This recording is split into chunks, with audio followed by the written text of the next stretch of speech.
Hello all welcome to Aurora IAS. నేను doctor Srihari Kakarla. వీడియోలోకి వెళ్ళడానికి ముందు ముఖ్యమైనటువంటి సమాచారం, టీజీపీఎస్సీ గ్రూప్ 1 మెయిన్స్కి సంబంధించినటువంటి పర్సనల్ మెంటర్షిప్ అరోరా ఐఎస్ నేతృత్వంలో జరుగుతుంది. ఈ మెంటర్షిప్లో భాగంగా ప్రతిరోజు మీకు ఉదయం ఇంపార్టెంట్ థీమ్స్ని డిస్కస్ చేసి ఈవినింగ్ దానిపైన టెస్ట్ కండక్ట్ చేయడం జరుగుతుంది. దీంతోపాటు వారాంతంలో వీకెండ్ టెస్ట్, గ్రాండ్ టెస్ట్లు కూడా కండక్ట్ చేస్తారు. దీంతోపాటు జియోగ్రఫీ, ఎన్విరాన్మెంటల్ మాడ్యూల్స్ కూడా 100 మార్కులకు సంబంధించినటువంటి మాడ్యూల్స్, అదేవిధంగా జనరల్ ఎస్సే కూడా మాడ్యూల్స్ రూపంలో మనకు అందుబాటులో ఉన్నాయి. ఇవి ఆన్లైన్, ఆఫ్లైన్ రెండింటిలో కూడా లభిస్తాయి.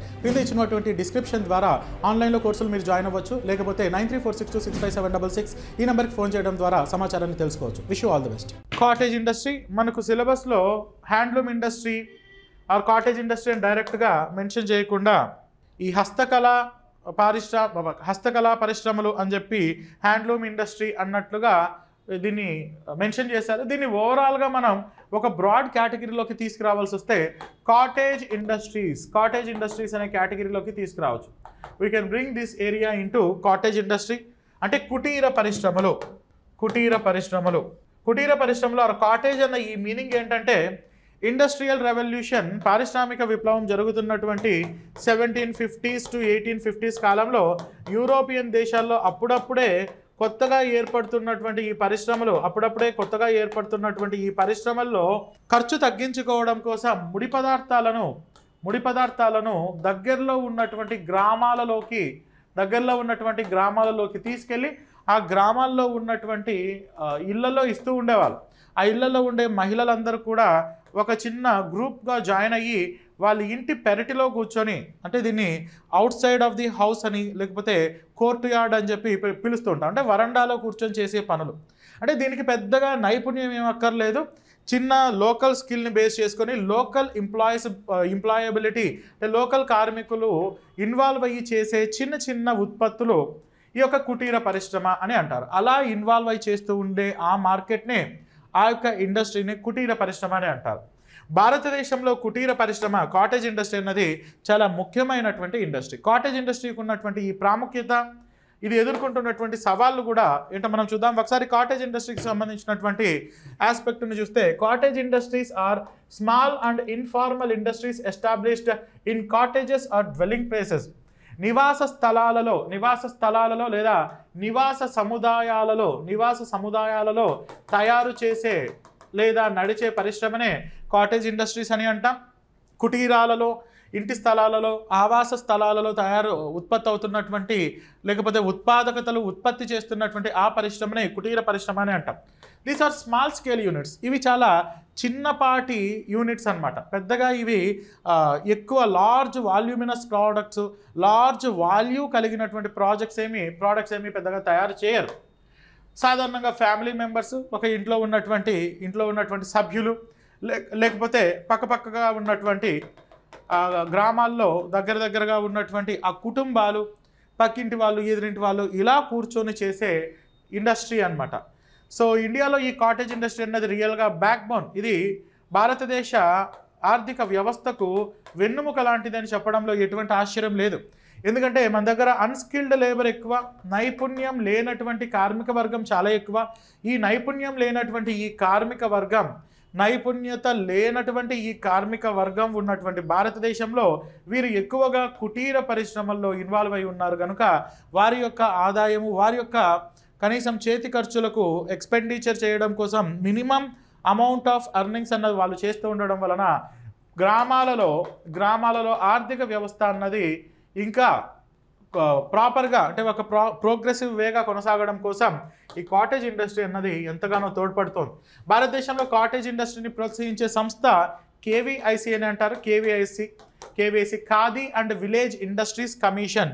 ఈ యొక్క కమిషనే కాటేజ్ ఇండస్ట్రీస్ని ప్రోత్సహిస్తూ కాటేజ్ ఇండస్ట్రీకి కావాల్సినటువంటి ప్రోత్సాహకాలను కూడా కల్పిస్తూ ఉంటుంది.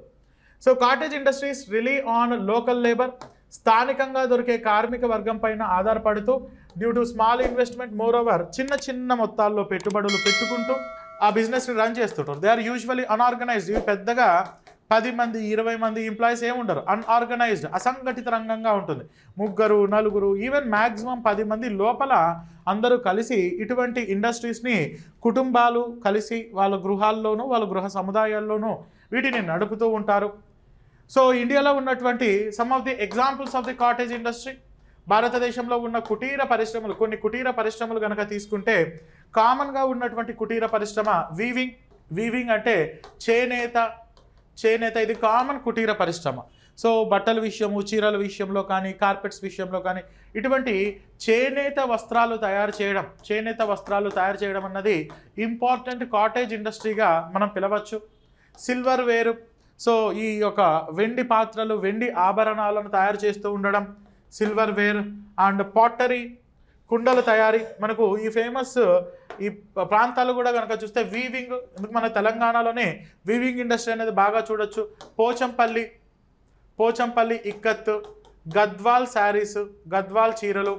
అండ్ సిద్దిపేట్ గొల్లబామ శారీస్. సో ఇవన్నీ కూడా హ్యాండ్లూమ్ ఇండస్ట్రీ, చేనేత వస్త్రాల క్రింది, చేనేత కళల క్రిందికి వస్తుంది. సిల్వర్ వేర్, వెండి ఆభరణాలు. కరీంనగర్ సిల్వర్ ఫిలిగ్రీ, సో మనకు కరీంనగర్లో సిల్వర్ ఫిలిగ్రీ కూడా మనకు బాగా ఫేమస్. పాటరీ, అదేవిధంగా కుండల తయారీ. దీనికి ఏం భారీ యంత్రాంగం ఏం అవసరం లేదు. సో ఇంటి బయట కాటేజ్ ఆస్పెక్ట్స్లోనే ఇవి చేస్తుంటారు. అదేవిధంగా కార్పెంట్రీ, నిర్మల్ ఫర్నిచర్ని కూడా దీంట్లో తీసుకోవచ్చు. జిఐ ట్యాగ్ వచ్చినవన్నీ నేను ఇక్కడ చెప్తున్నాను. Nirmal furniture. Bamboo crafts or దీనికి మనం నిర్మల్ టాయ్స్ని కూడా పెట్టుకోవచ్చు. Bamboo crafts, Nirmal toys. Stone carvings తెలంగాణలో ఇవి లేకపోవచ్చు. కాకపోతే ఈ స్టోన్ క్రేవింగ్స్ మనకు వాట్ యూ కాల్డ్ స్కల్ప్చర్స్ ఉంటాయి, విగ్రహాలు ఇలాంటివి తయారు చేస్తూ ఉండడం. బ్లాంకెట్ మ్యానుఫ్యాక్చరింగ్, సో దుప్పట్లు, కార్పెట్స్ ఇలాంటివి తయారు చేస్తూ ఉండడం. సెరామిక్స్, పింగాణీ వస్తువులు, textiles, handlooms and handmade jewellery. So ఇటువంటివి సమాధి ఉదాహరణ. ఇంకా మనం తెలంగాణలో బీడీ మేకింగ్ కూడా తీసుకోవచ్చు. బీడీ మేకింగ్ అండ్ విస్తరాకులు అన్నదానికి ప్రాపర్ ఇంగ్లీష్ వర్డ్ లేదు, ఎందుకంటే విస్తరాకులు ఇండియాలో తప్ప ఎక్కడ వాడరు. అట్ మ్యాక్సిమం డైనింగ్ లీవ్స్ అని పిలుచుకోవచ్చు. మరి ట్రూ ట్రాన్స్లేషన్ అంటే dining leaves, organic dining plates ఇలా మనం మార్చుకోవచ్చు. సో ఇవన్నీ కూడా some of the famous cottage industries we are having in India. Cottage industries అన్నవి భారతదేశ ఆర్థిక వ్యవస్థలో అండ్ గ్రామీణ వ్యవస్థకు ఇది వెన్నెముకగా పిలవడానికి పెద్దగా ఆశ్చర్యం కూడా ఏం లేదు. నిజంగానే ఇది వెన్నెముకగానే మనం పరిగణించవచ్చు. ఎందుకంటే cottage industry provide ample employment opportunities. అధికంగా గ్రామీణ ప్రాంతంలో అధికంగా ఉపాధి అవకాశాలు ఏదో పారిశ్రామిక ఉపాధి కాకపోయినా ఇవి చిన్న unskilled labour opportunities, unskilled employment ఆపర్చునిటీస్ని కల్పించడంలో కాటేజ్ ఇండస్ట్రీస్ అన్నవి చాలా ప్రధాన పాత్ర పోషిస్తూ ఉంటాయి. వీటితో పాటు పేదరిక నిర్మూలనలో కూడా కాటేజ్ ఇండస్ట్రీస్, గ్రామాల్లో పేదరిక నిర్మూలనలో కూడా కాటేజ్ ఇండస్ట్రీస్ అన్నవి ప్రధానమైనటువంటి పాత్ర పోషిస్తూ ఉంటాయి. మనం మెంటర్షిప్లో భాగంగా గవర్నెన్స్ చూస్తున్నప్పుడు డ్వాక్రా మహిళలు, డ్వాక్రా సంఘాల గురించి చూసాం కదా. ఈ డ్వాక్రాస్లో ఎక్కువగా విమెన్ ఇన్వాల్వ్ అయ్యి ఉత్పత్తులు తయారు చేస్తుంటారు. కాకపోతే ఇప్పుడు లోకల్ మార్కెట్కి కావాల్సినటువంటి ఉత్పత్తులు తయారు చేయకపోవడం వలన డ్వాక్రా సంస్థలు ఎక్కువగా లాభాలను ఆర్జించట్లేదు అన్న విషయం కూడా మనము సెల్ఫ్ హెల్ప్ గ్రూప్స్, డ్వాక్రా అనే దాంట్లో మెంటర్షిప్లో భాగంగా గవర్నెన్స్లో చూసాం. అలా ఈ యొక్క డ్వాక్రా లాంటి సంస్థలు సో వాళ్ళ పేదరిక నిర్మూలనలో, గ్రామీణ పేదరిక నిర్మూలనలో, రూరల్ పావర్టీ ఎరాడికేషన్లో చాలా ప్రధానమైనటువంటి పాత్రను పోషించే agencies cottage industries. It consider one of the effective means of balance regional development of the rural economy. గ్రామాలలో సమతుల్యమైనటువంటి గ్రామీణాభివృద్ధికి ఇవి చాలా కారణమవుతూ ఉంటాయి.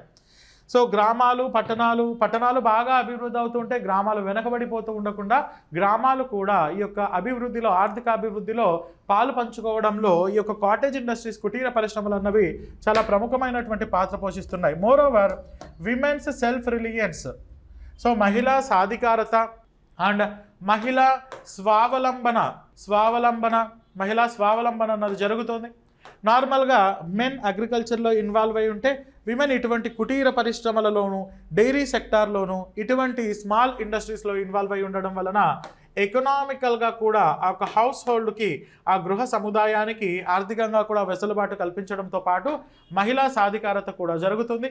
మహిళలు కూడా అభివృద్ధి అయ్యే అవకాశం కూడా మనకు కుటీర పరిశ్రమల ద్వారా ఎక్కువగా కనిపిస్తూ